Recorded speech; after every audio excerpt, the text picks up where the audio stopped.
jadi psikolog perdamaian, jadi psikolog kesehatan, jadi psikolog pendidikan, jadi psikolog klinis, jadi psikolog video itu memang masing-masing jurusan, tapi sama-sama bahwa dia adalah mengemban profesi sebagai seorang psikolog gitu ya.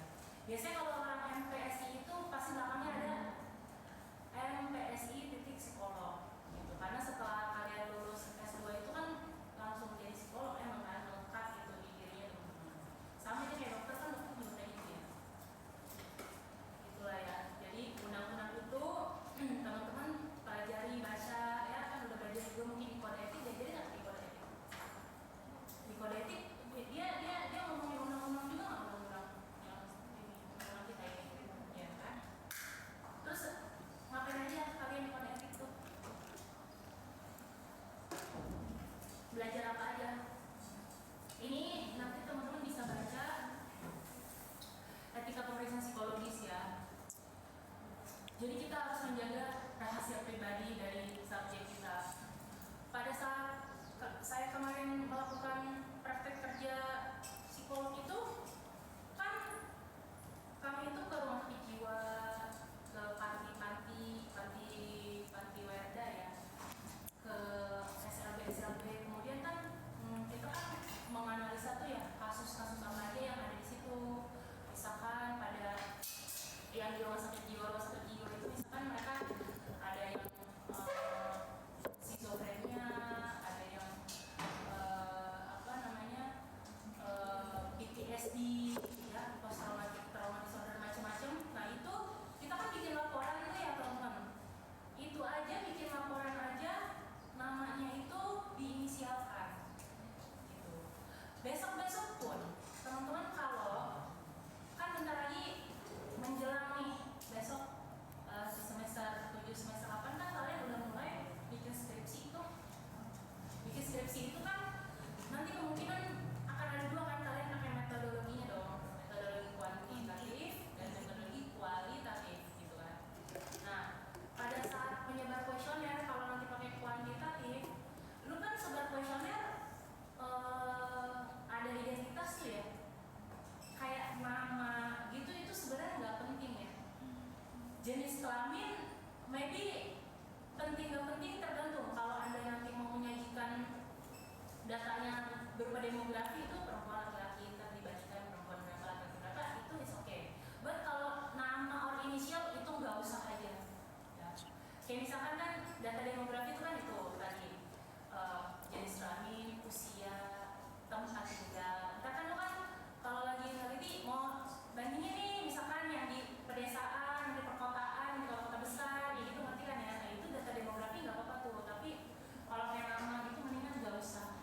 Lagi juga orang kayak udah merasa terdiskriminasi sendiri ya, ini ngapain dia nanya-nanya lagi nama-nama gue segala lupa-lupa gitu ya. Terus juga kan kayak kalau teman-teman nyebar kuesionernya itu di Gform, lu nonaktifin tuh yang harus masukin Gmailnya dia itu loh. Kan di Gmail kan ada nama kita ya Beb ya, ketahuan nanti namanya ya, inisial aja misalkan di kelas gini, lu nyebar kuesioner gitu, lalu lu set sendiri depannya, bisa aja dia bohong sih, cuma ya hal itu nggak penting ya. Jadi kalau laki-laki perempuan masih nggak tahu gitu, buat diagnosa dengan penuh kehati-hatian tentunya ya. Tapi itu tadi dalam kita menuliskan, itu kan memang menuliskan hasil laporan psikologi ya, itu kan punya cara tersendiri tuh ya. Mungkin di biro kita beda sama biro sebelah, di rumah sakit A sama rumah sakit B berbeda, tapi pada intinya kan dia melaporkan hasil yang sama tuh, misalkan ya macam-macam gitu ya, IQ apa segala, sifat sikap atau dia masukin ke kategori begitu. Nah tapi teman-teman yang kemarin sudah kita bahas kan, dalam kita itu menuliskan itu tentu ada formatnya ya. Cuma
misalkan contohnya tuh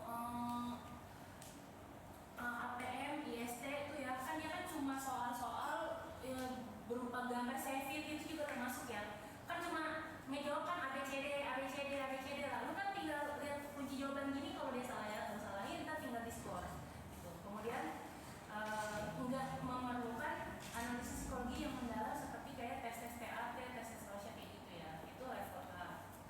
Makanya kan dulu waktu lagi di sekolah SMA juga kan ada guru BP kayak gitu ya, itu belajar lah udah teman-temannya lingkupan itu boleh ya.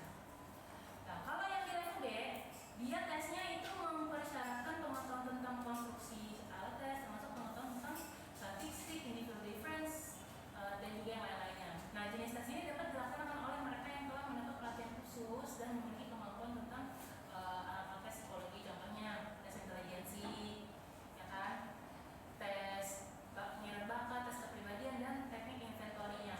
Kayak contohnya misalkan teman-teman kan udah pernah ke lab psikologi itu ya. Nah itu kan mereka tuh kakak-kakak yang jadi instruktur, nah itu kayak gitu boleh tuh, nggak apa-apa, dia udah dilatih, udah paham bagaimana cara mengadministrasikan tes, kemudian juga cara scoringnya. Karena beberapa alat tes itu setelah di scoring itu dia punya dua skala kasar, yaitu skor hasil kita itu, kemudian ada scale skornya. Jadi dikonversikan kembali di buku, ada itu ya, di buku apa namanya, scoringnya itu. Jadi misalkan hasilnya berapa, 87 gitu kan. Nah itu kita lihat lagi, oh usianya dia itu segini, misalkan 19 tahun. Nah itu dilihat tuh di skalanya itu, oh scale skornya dari yang ada waktu itu misalkan dikonversikan menjadi misalkan jadinya 104. Nah itulah IQ-nya dia kan, kayak gitu ya. Nah itu yang di level B. Kemudian yang di level C, nah ini yang memang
perempuan dan udah nikah, itu lu udah harus paham kondisinya. Karena apa? Dia udah nggak bisa lagi lu suruh-suruh kayak yang dari sini toh. Karena dia udah punya suaminya. Kalau suaminya suruh dia pulang, padahal lagi meeting, ya dia harus pulang. Lu udah nggak boleh ayu lo tuh ya. Jadi harus bisa pahami hal-hal seperti itu ya. Jangan besok tuh kerja doang aja. Anakku sakit ini, nggak bisa saya meeting. Bro, nggak semua orang bisa dikasih keturunan ya. Jadi teman-teman sehat-sehat ya, sehat jasmani dan rohani ya. Soalnya saya sedih dalam arti gini, kan kita itu lifestyle and everything DLL etc itu, lu kan nggak seperti makan cabai langsung pedes ya. Dan arti you guys lah, pagi-pagi lo naruh nih, ini gue isinya alhamdulillah selalu air putih ya. I don't know if you punya tumbler isinya entah kopi entah teh, pokoknya manis-manis itu ya. Ya Allah, itu gula ya beb ya. Terus ya segala macam. Kalian lah main game pagi apa segala rokok, alkohol media. Itu saya banyak menemukannya. Usia saya itu, saya lahir tahun 92 ya teman-teman ya.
kalau punya kondisi yang serupa tapi di ada kondisi kayak gitu ya, macam-macam ya. Dari beberapa kalian juga yang kemarin bikin apa itu namanya timeline itu kan ada yang punya juga tuh beberapa sakit di rahimnya ya. Biasanya perempuan kalau punya sakit di rahim itu pasti stres tuh pasti stres, entah di keluarganya mungkin punya sibling rivalry or sama orang tuanya nggak akrab ya, nggak baik gitu. Jadi kalau sehat lah kalian itu harusnya. Terus juga yang disiplin ya, mami papi lo udah kasih vitamin sama lo tuh diminum ya, susu apalah segala tuh itu tuh diminum. Karena yang itu tadi balik lagi baru-baru seusia saya, lahiran anak pertama, selama menyusui itu ya kan kita